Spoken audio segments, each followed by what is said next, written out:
ಪರೀಕ್ಷಾ ಕೊಠಡಿಯ ಆ ದೃಶ್ಯವನ್ನು ಒಮ್ಮೆ ಕಣ್ಮುಂದೆ ತಂದುಕೊಳ್ಳೋಣ. ಗಡಿಯಾರ ಟಿಕ್ ಟಿಕ್ ಅಂತ ಓಡ್ತಾ ಇರುತ್ತೆ, ಕೈಯಲ್ಲಿ ಬೆವರಿದೆ, ಆಮೇಲೆ ಆ ಪ್ರಶ್ನೆ ಪತ್ರಿಕೆಯನ್ನ ಹಾಗೆ ದಿಟ್ಟಿಸಿ ನೋಡ್ತಾ ಇರ್ತೀವಿ. ಆ ಒಂದು ನಿರ್ದಿಷ್ಟ ಪ್ರಶ್ನೆಗೆ ಉತ್ತರನ ಹಿಂದಿನ ರಾತ್ರಿನ 5-6 ಬಾರಿ ಓದಿರ್ತೀವಿ ಅಲ್ವಾ? ಹೌದು ಹೌದು, ಪಕ್ಕಾ ನೆನ್ಪಿದೆ ಅಂತಾನೆ ಅನ್ಕೊಂಡಿರ್ತೀವಿ. ಎಕ್ಸಾಕ್ಟ್ಲಿ. ಆದ್ರೆ ಪೆನ್ನಿಡಿದು ಉತ್ತರ ಬರೆಯೋಕ್ ಹೋದಾಗ ಆ ಮೊದಲನೇ ಪದವೇ ನೆನ್ಪಾಗಲ್ಲ, ತಲೆ ಸಂಪೂರ್ಣ ಬ್ಲ್ಯಾಂಕ್ ಆಗಿಬಿಡುತ್ತೆ. ನಾವೆಲ್ಲರೂ ವಿದ್ಯಾರ್ಥಿ ಜೀವನದಲ್ಲಿ ಅಥವಾ ಯಾವುದೋ ಮೀಟಿಂಗಲ್ಲಿ ಪ್ರೆಸೆಂಟೇಷನ್ ಕೊಡುವಾಗ ಇದನ್ನ ಅನುಭವಿಸಿಯೇ ಇರ್ತೀವಿ.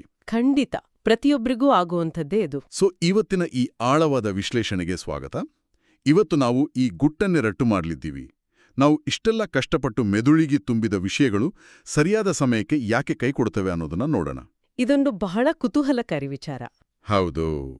ಈ ಜ್ಞಾನದ ಅನ್ವೇಷಣೆಗೆ ನಮ್ಮ ಇಂದಿನ ಮೂಲ ಡಾ. ಸುಜೇಂದ್ರ ಪ್ರಕಾಶ್ ಅವರು ಬರೆದಿರುವ the architecture of recall mastering conceptual retrieval cues ಅನ್ನೋ ಕೃತಿ. ಅದರಲ್ಲಿ ವಿಶೇಷವಾಗಿ ಸೀಕ್ರೆಟ್ 57 ಅಂದ್ರೆ leverage retrieval cues and tags ಬಗ್ಗೆ ಚರ್ಚೆ ಮಾಡ್ತೀವಿ. ಡಾಕ್ಟರ್ ಪ್ರಕಾಶ್ ಅವರ ಈ ಪುಸ್ತಕ ನಿಜಕ್ಕೂ ಮೆಮರಿ ಬಗ್ಗೆ ನಾವು ಅಂದ್ಕೊಂಡಿರೋದೆಲ್ಲವನ್ನ ಬುಡಮೇಲ್ ಮಾಡುತ್ತೆ. ಅದೇ ಅಲ್ವಾ? ಸರಿ, ಇದನ್ನ ಬಿಡಿಸಿ ನೋಡೋಣ. ನಾವೆಲ್ಲರೂ ಮೆದುಳನ್ನ ಒಂದು ರೀತಿ ಆ ಡಿಜಿಟಲ್ ಕ್ಯಾಮ್ರಾದ ಮೆಮರಿ ಕಾರ್ಡ್ ಅಂತ ಅಂದ್ಕೊಂಡಿದ್ದೀವಿ. ಆದ್ರೆ ವಾಸ್ತವದಲ್ಲಿ ಅದು ಹಾಗಿಲ್ಲ ಅನ್ಸುತ್ತೆ. ಆ ಮೆಮೊರಿ ಕಾರ್ಡ್ ಹೋಲಿಕೆ ಇದೆಯಲ್ಲ, ಅದೇ ನಮ್ಮ ಅತೀ ದೊಡ್ಡ ತಪ್ಪು ಕಲ್ಪನೆ ನೋಡಿ.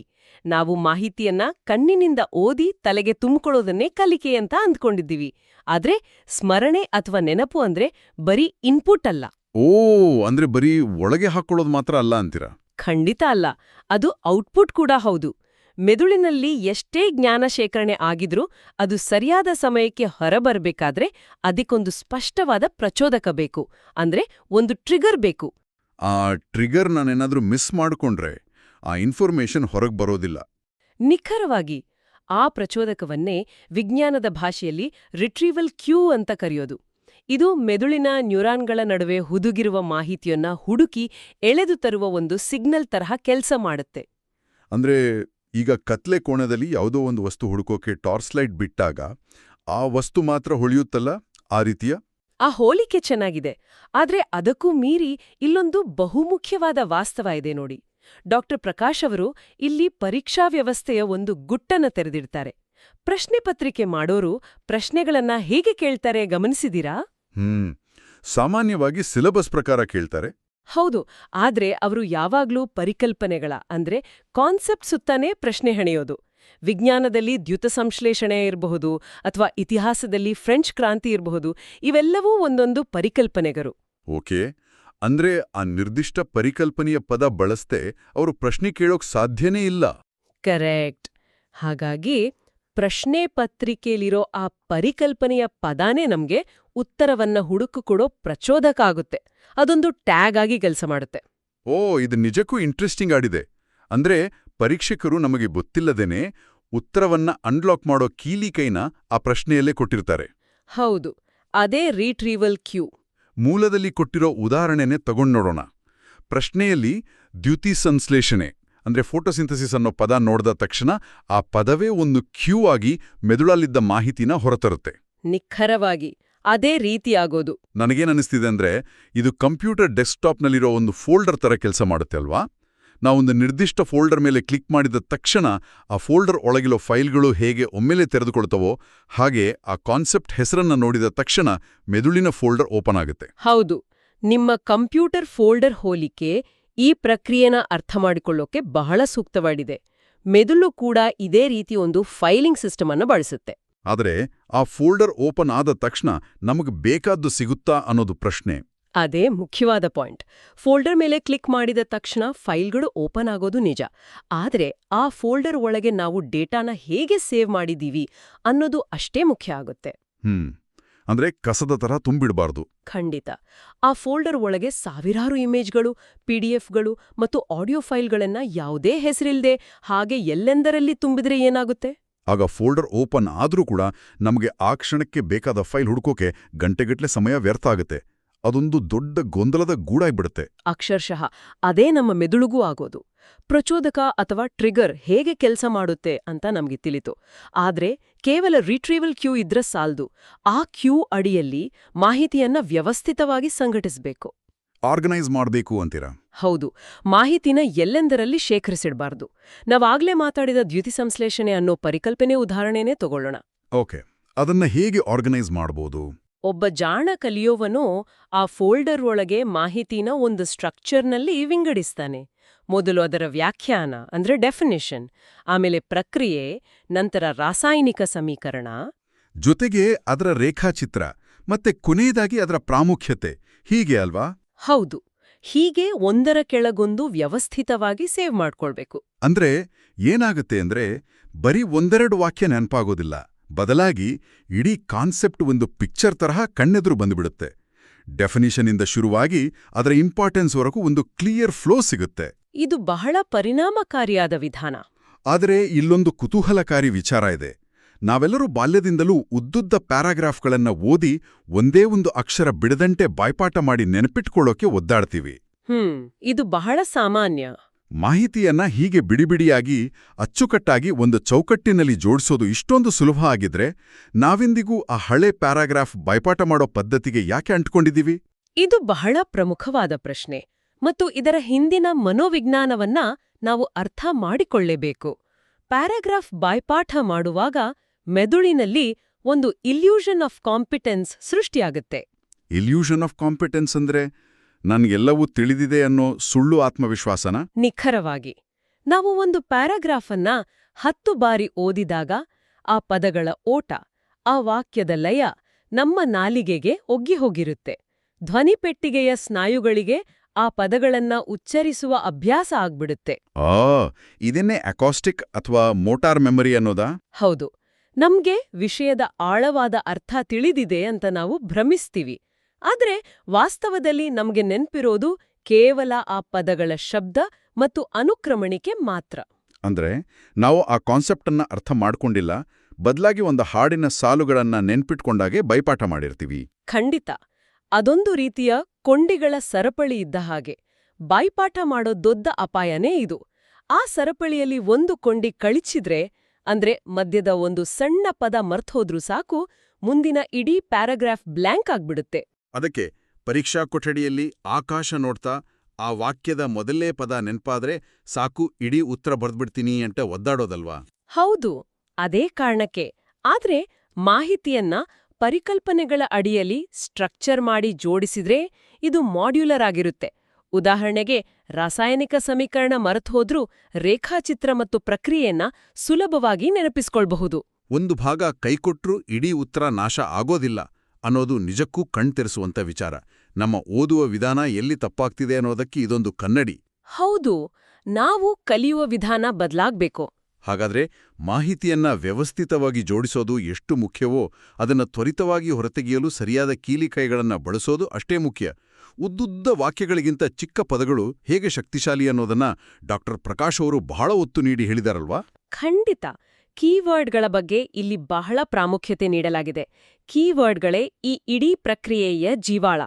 ನಮ್ಮ ಮೆದುಳು ಯಾವಾಗಲೂ ಕಾಗ್ನಿಟಿವ್ ಲೋಡ್ ಅಂದ್ರೆ ಅತಿಯಾದ ಮಾನಸಿಕ ಶ್ರಮವನ್ನ ಇಷ್ಟಪಡೋದಿಲ್ಲ. ಮೆದುಳಿಗೆ ಸುಲಭವಾಗಿ ಕೆಲಸ ಆಗ್ಬೇಕು. ಹೌದು. ಉದ್ದುದ್ದ ವಾಕ್ಯಗಳನ್ನ ಪ್ರಕ್ರಿಯೆಗೊಳಿಸಲು ಮತ್ತು ಹಿಡಿದಿಡಲು ಅದಕ್ಕೆ ಹೆಚ್ಚು ಶಕ್ತಿ ಬೇಕಾಗುತ್ತೆ.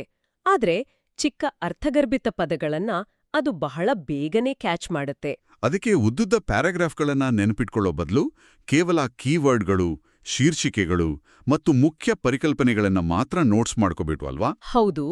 ಇವುಗಳು ಸಂಗ್ರಹಿಸಿದ ಮಾಹಿತಿಯನ್ನ ಅನ್ಲಾಕ್ ಮಾಡೋ ಡಿಜಿಟಲ್ ಟ್ಯಾಗ್ಗಳಾಗಿ ಕಾರ್ಯನಿರ್ವಹಿಸುತ್ತವೆ. ಒಂದು ರೀತಿಯಲ್ಲಿ ಈ ಕೀವರ್ಡ್ಗಳು ಸೋಷಿಯಲ್ ಮೀಡಿಯಾದ ಹ್ಯಾಶ್ಟ್ಯಾಗ್ಗಳ ತರಹ ಅನ್ಸುತ್ತೆ. ಹ್ಯಾಶ್ಟ್ಯಾಗ್ಗಳ ತರಾನೇ ಇದು ಕೆಲಸ ಮಾಡೋದು. ನಾವು ಟ್ವಿಟ್ಟರ್ ಅಥವಾ ಇನ್ಸ್ಟಾಗ್ರಾಮ್ ಬಳಸುವಾಗ ಯಾವುದೋ ಒಂದು ಹ್ಯಾಶ್ಟ್ಯಾಗ್, ಉದಾಹರಣೆಗೆ ಸ್ಪೇಸ್ ಎಕ್ಸ್ಪ್ಲೋರೇಷನ್ ಅಂತ ಕ್ಲಿಕ್ ಮಾಡಿದ್ರೆ ಸಾಕು, ಆ ವಿಷಯಕ್ಕೆ ಸಂಬಂಧಿಸಿದ ಪ್ರಪಂಚದಾದ್ಯಂತದ ಎಲ್ಲಾ ಪೋಸ್ಟ್ಗಳು, ವಿಡಿಯೋಗಳು ಒಂದೇ ಸೆಕೆಂಡ್ನಲ್ಲಿ ಸ್ಕ್ರೀನ್ ಮೇಲೆ ಬಂದ್ಬಿಡ್ತವೆ. ಕರೆಕ್ಟ್. ಆ ಹ್ಯಾಶ್ಟ್ಯಾಗ್ ಇಲ್ಲದಿದ್ರೆ ಆ ಮಾಹಿತಿ ಎಲ್ಲವೂ ಇಂಟರ್ನೆಟ್ನ ದೊಡ್ಡ ಸಾಗರದಲ್ಲಿ ಕಳೆದು ಹೋಗ್ತಿತ್ತು.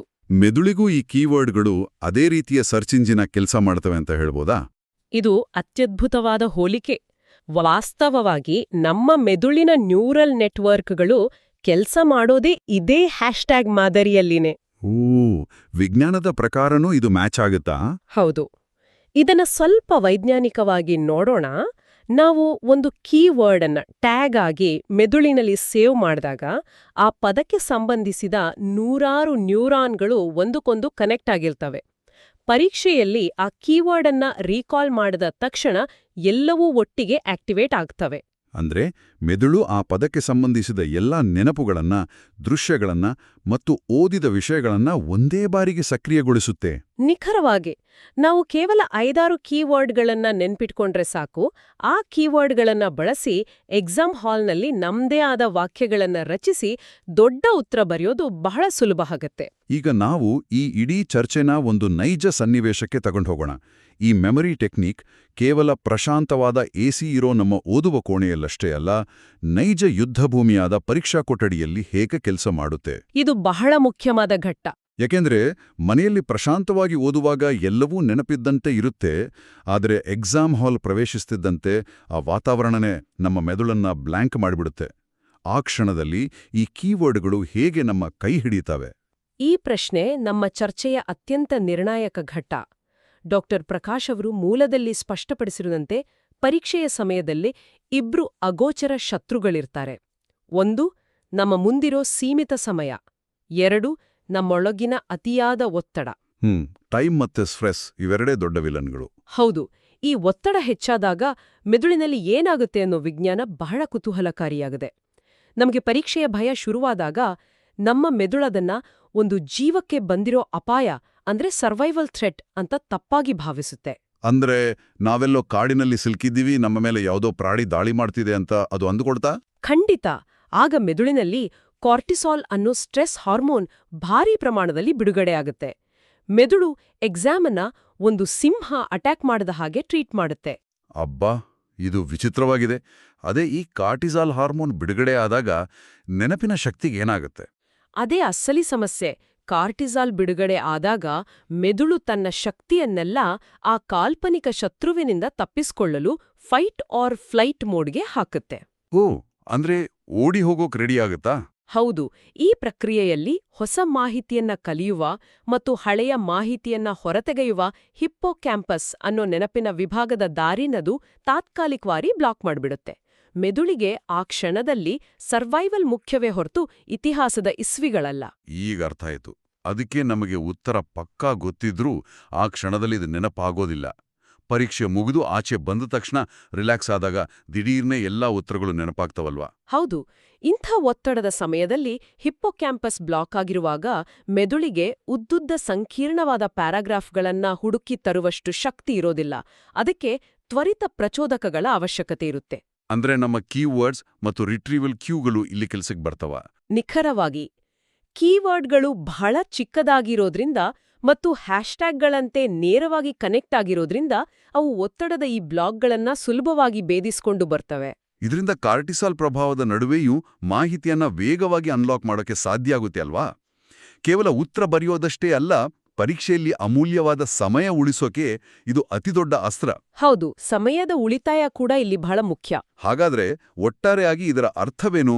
ನಾವು ದಿನದಲ್ಲಿ ಎಷ್ಟು ಗಂಟೆಗಳ ಕಾಲ ಪುಸ್ತಕದ ಮುಂದೆ ಕೂತಿದ್ದೀವಿ, ಎಷ್ಟು ಪೇಜ್ಗಳನ್ನ ಕಂಠಪಾಠ ಮಾಡಿದೀವಿ ಅನ್ನೋದಕ್ಕಿಂತ ಆ ಒತ್ತಡದ ಸಮಯದಲ್ಲಿ ನಮ್ಮ ಮೆದುಳು ತನಗಬೇಕಾದ ಮಾಹಿತಿಯನ್ನ ಎಷ್ಟು ಬೇಗ ಅನ್ಲಾಕ್ ಮಾಡುತ್ತೆ ಅನ್ನೋದೇ ನಿಜವಾದ ಗೆಲುವು ಅಲ್ವಾ? ನೀವ್ ಹೇಳಿದ್ದು ಅಕ್ಷರಶಃ ಸತ್ಯ. ಜ್ಞಾನ ಅನ್ನೋದು ಕೇವಲ ಶೇಖರಣೆ ಅಲ್ಲ, ಅದು ಮರುಪಡೆಯುವಿಕೆ. ಇದನ್ನೇ ಸರಳವಾಗಿ ಹೇಳಬೇಕಂದ್ರೆ ಒಬ್ಬ ವ್ಯಕ್ತಿ ಲಕ್ಷಾಂತರ ಪುಸ್ತಕಗಳಿರೋ ಒಂದು ಬೃಹತ್ ಲೈಬ್ರರಿನ ಕಟ್ಬೋದು. ಆದ್ರೆ ಯಾವ ಪುಸ್ತಕ ಎಲ್ಲಿದೆ ಗೊತ್ತಿಲ್ಲ ಅಂದ್ರೆ? ಅದೇ, ಯಾವ ಪುಸ್ತಕ ಯಾವ ಶೆಲ್ಫ್ನಲ್ಲಿದೆ, ಯಾವ ವಿಭಾಗದಲ್ಲಿದೆ ಅನ್ನೋ ಕ್ಯಾಟಲಾಗ್ ಸಿಸ್ಟಮ್ ಅವನ ಬಳಿ ಇಲ್ಲದಿದ್ರೆ ಆ ಲೈಬ್ರರಿಯಿಂದ ಯಾರಿಗೂ ಯಾವ ಉಪಯೋಗವೂ ಇಲ್ಲ. ಪುಸ್ತಕ ಹುಡುಕೋದ್ರಲ್ಲೇ ದಿನ ಕಳೆದು ಹೋಗುತ್ತೆ. ರಿಟ್ರೀವಲ್ ಕ್ಯೂಗಳು ಮತ್ತು ಕೀವರ್ಡ್ ಟ್ಯಾಗ್ಗಳು ಆ ಕ್ಯಾಟಲಾಗ್ ಅನ್ನ ನಿರ್ಮಿಸೋ ಒಂದು ವೈಜ್ಞಾನಿಕ ಕಲೆ ಅಂತ ಹೇಳ್ಬೋದು. ಖಂಡಿತ. ಡಾಕ್ಟರ್ ಸುಜೇಂದ್ರ ಪ್ರಕಾಶ್ ಅವರ ಸೀಕ್ರೆಟ್ 57 ಕಲಿಸುವ ಬಹುದೊಡ್ಡ ಪಾಠನೇ ಇದು. ಕಲಿಕೆ ಅಂದ್ರೆ ಕೇವಲ ಮಾಹಿತಿಯನ್ನ ತುಂಬಿಕೊಳ್ಳೋದಲ್ಲ, ಅದಕ್ಕೊಂದು ಸ್ಪಷ್ಟವಾದ ವಿಳಾಸವನ್ನ ಕೊಡೋದು. ಅದ್ಭುತ. ಈ ಸಂಪೂರ್ಣ ವಿಶ್ಲೇಷಣೆಯ ಸಾರಾಂಶವನ್ನ ಕ್ರೋಢೀಕರಿಸಿ ನೋಡೋದಾದರೆ ಡಾಕ್ಟರ್ ಪ್ರಕಾಶ್ ಅವರ ಸಂದೇಶ ಬಹಳ ಸ್ಪಷ್ಟವಾಗಿದೆ. ಪ್ರತಿಯೊಂದು ಪರಿಕಲ್ಪನೆಯೂ ಒಂದು ರಿಟ್ರೀವಲ್ ಕ್ಯೂ ಆಗಿ ಬದಲಾಗಬೇಕು. ಹೌದು. ಕಲಿಯುವ ಯಾವುದೇ ಹೊಸ ವಿಷಯ ಇರ್ಲಿ, ಮಾಹಿತಿಯನ್ನ ಮೆದುಳಿನಲ್ಲಿ ಎಲ್ಲೆಂದರಲ್ಲಿ ಚೆಲ್ಲುವ ಬದಲು ಆ ನಿರ್ದಿಷ್ಟ ಕಾನ್ಸೆಪ್ಟ್ ಅಡಿಯಲ್ಲಿ ಒಂದು ಸ್ಟ್ರಕ್ಚರ್ ಮಾಡಿ ಶೇಖರಿಸಬೇಕು. ಉದ್ದುದ್ದ ವಾಕ್ಯಗಳ ಹಿಂದೆ ಬಿದ್ದು ಮೋಟಾರ್ ಮೆಮೊರಿಯ ಭಮೆಗೆ ಒಳಗಾಗೋ ಬದಲು ಕೀವರ್ಡ್ಗಳನ್ನು ಡಿಜಿಟಲ್ ಟ್ಯಾಗ್ಗಳಾಗಿ ಬಳಸಬೇಕು. ಹೀಗೆ ಮಾಡಿದಾಗ ಪರೀಕ್ಷಾ ಹಾಳೆಯಲ್ಲಿ ಆ ಪರಿಕಲ್ಪನೆ ಕಣ್ಣಿಗೆ ಬಿದ್ದ ತಕ್ಷಣ ನಮ್ಮ ಮೆದುಳಿನ ಫೋಲ್ಡರ್ ಓಪನ್ ಆಗುತ್ತೆ. ಮತ್ತು ಉತ್ತರ ತಾನಾಗಿಯೇ ಅತ್ಯಂತ ಸ್ಪಷ್ಟವಾಗಿ ಮೂಡಿಬರುತ್ತೆ. ಬಹಳ ಸುಂದರವಾಗಿ ಇಡೀ ಚರ್ಚೆನ ಒಂದು ಚೌಕಟ್ಟಿಗೆ ತಂದಿದ್ದೀರಿ. ಇದೇ ಆ ಗುಟ್ಟು. ನಾವು ಮಾಹಿತಿಯನ್ನ ಹೇಗೆ ಪ್ಯಾಕ್ ಮಾಡಿ ಒಳಗೆ ಇಡ್ತೀವಿ ಅನ್ನೋದು ಒತ್ತಡದ ಸಮಯದಲ್ಲಿ ಅದು ಎಷ್ಟು ಸುಲಭವಾಗಿ ಹೊರಬರುತ್ತೆ ಅನ್ನೋದನ್ನು ನಿರ್ಧರಿಸುತ್ತೆ. ಈ ಅತ್ಯಮೂಲ್ಯವಾದ ಒಳನೋಟಗಳಿಗಾಗಿ ಮತ್ತು ಇದರ ಹಿಂದಿನ ವಿಜ್ಞಾನವನ್ನ ಸರಳವಾಗಿ ಬಿಡಿಸಿಟ್ಟಿದ್ದಕ್ಕೆ ಧನ್ಯವಾದಗಳು. ನನಗೂ ಖುಷಿಯಾಯ್ತು ಈ ವಿಷಯ ಹಂಚಿಕೊಂಡಿದ್ದು. ಕೊನೆಯದಾಗಿ ಒಂದು ಕ್ಷಣ ಯೋಚಿಸಿ ನೋಡಿ. ಪರೀಕ್ಷೆಯ ಸಂದರ್ಭದಲ್ಲಿ ನಮ್ಮ ಮೆದುಳು ಈ ಕೀವರ್ಡ್ ಮತ್ತು ಟ್ಯಾಗ್ ವ್ಯವಸ್ಥೆಗೆ ಇಷ್ಟು ಅದ್ಭುತವಾಗಿ ಸ್ಪಂದಿಸುತ್ತೆ ಎಂದಾದರೆ, ಇದೇ ತಂತ್ರವನ್ನ ನಮ್ಮ ವೃತ್ತಿಜೀವನದಲ್ಲಿ ಅಥವಾ ದಿನನಿತ್ಯದ ಸಮಸ್ಯೆಗಳನ್ನು ಬಿಡಿಸುವಾಗಲೂ ಯಾಕೆ ಬಳಸಬಾರದು? ಇದು ಬಹಳ ಒಳ್ಳೆ ಆಲೋಚನೆ. ಡಿಜಿಟಲ್ ಯುಗದಲ್ಲಿ ಇದರ ಅಗತ್ಯ ಖಂಡಿತ ಇದೆ. ಹೌದು. ಮಾಹಿತಿಯ ಮಹಾಪೂರವೇ ಇರೋ ಈ ಡಿಜಿಟಲ್ ಯುಗದಲ್ಲಿ ಪ್ರತಿದಿನ ನೂರಾರು ಇಮೇಲ್ಗಳು, ಉದ್ದುದ್ದ ರಿಪೋರ್ಟ್ಗಳು, ಬೇರೆ ಬೇರೆ ಮೀಟಿಂಗ್ಗಳನ್ನು ನಾವು ಎದುರಿಸ್ತೀವಿ. ಎಲ್ಲವನ್ನೂ ನೆನ್ಪಿಟ್ಕೊಳ್ಳೋದು ಅಸಾಧ್ಯ. ನಿಜ.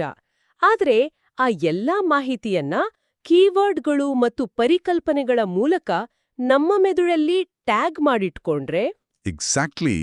ನಾವು ಎದುರಿಸುವ ಪ್ರತಿ ಸವಾಲಿಗೂ ನಮ್ಮ ಮೆದುಳನ್ನೇ ಒಂದು ಅತ್ಯಂತ ವೇಗವಾಗಿ ಕೆಲಸ ಮಾಡೋ ಸ್ಮಾರ್ಟ್ ಫೈಲಿಂಗ್ ಸಿಸ್ಟಮ್ ಆಗಿ ಬದಲಾಯಿಸೋ ಶಕ್ತಿ ನಮ್ಮಲ್ಲೇ ಇದೆ.